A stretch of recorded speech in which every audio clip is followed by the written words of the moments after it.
Breaking news on CBS 2 News at 3. A crash in West Covina at the end of a pursuit. CBS 2's Desmond Shaw live overhead in Sky 2. Des. Yeah, Pat, so we're just getting overhead this, and West Covina PD has not shared what the original want was that triggered the pursuit here, but it was a short one that ended in this violent crash here, Azusa Avenue, just north of the 10 freeway, and you can see you're going to have southbound Azusa shut down. Actually, this is just south of the 10 freeway, I should say.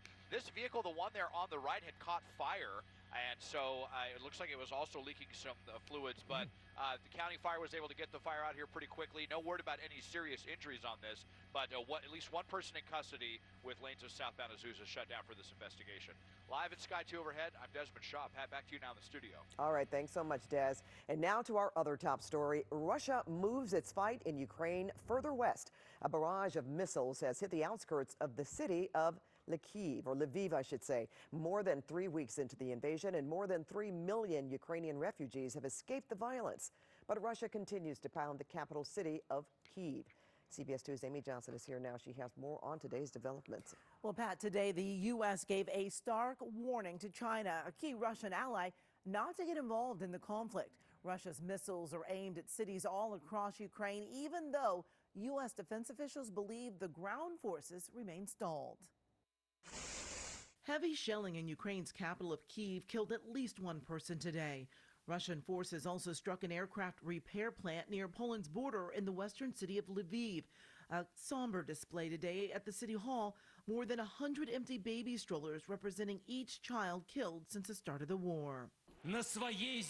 Russian state TV showed President Vladimir Putin at a stadium rally saying his country will prevail, though Pentagon and Ukrainian officials say his military remains largely stalled. The U.S. is also pushing back on the Kremlin's claims of using fighters from the Middle East. We've seen little evidence of recruiting in Syria to bring people back to Ukraine. Not saying it couldn't happen, and I'm not saying that 1 or 2 or 3 or 4 haven't gone. At a United Nations Security Council meeting, the U.S. ambassador described Russia's assertions of bioweapons labs in Ukraine as malarkey. Russia's calling for this meeting is a potential false flag effort in action. Russia has also asked China for help, so today President Biden had a 2-hour call with Chinese President Xi Jinping detailing the consequences if his country gives support to Russia.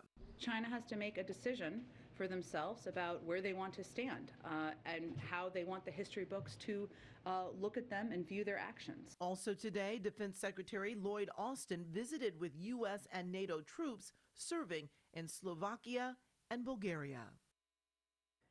And President Biden will travel to Brussels next week for major NATO and European Council meetings on Ukraine. And a bipartisan delegation of 10 U.S. senators will head to Poland and Germany this weekend to get a better idea of how Congress can support Ukraine and NATO. Pat, I'll send it back to you. All right, thanks for that, Amy. Now, a Ukrainian family is hoping to get a fresh start here in Southern California. CBS 2's Jeff Nguyen is live in Balboa Park with a story of a family's escape from the war. Good afternoon, Jeff. And good afternoon to you, Pat. You know, we met the family here at the park today where they talked about starting a new life, running from Russian bombs and having to separate from a father and husband who stayed behind to fight. My children began to cry because they understood